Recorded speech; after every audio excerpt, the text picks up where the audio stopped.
नमस्कार. मी ॲडव्होकेट नरेश दहीबावकर, अध्यक्ष बृहन्मुंबई सार्वजनिक गणेशोत्सव समन्वय समिती. गेली 42 वर्ष समन्वय समिती मुंबईतील जवळजवळ 10,000 सार्वजनिक गणपती मंडळाचं प्रतिनिधित्व करत आहे. यंदाच्या वर्षी पीओपी मूर्ती संबंधात जे काही मुद्दा मान्य उच्च न्यायालयात प्रलंबित होता, त्या संदर्भात 9 जून 2025 रोजी मान्य उच्च न्यायालयाने अंतरिम आदेश देऊन त्या अन्वये पीओपी मूर्ती घडवण्यास व विक्रीस परवानगी दिली होती.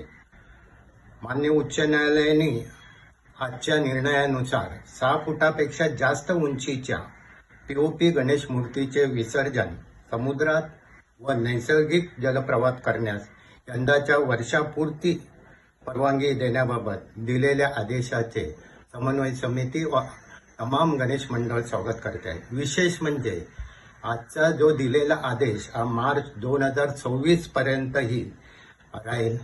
त्यानंतर उच्च न्यायालय पुढील कारवाई असेल ती करेल.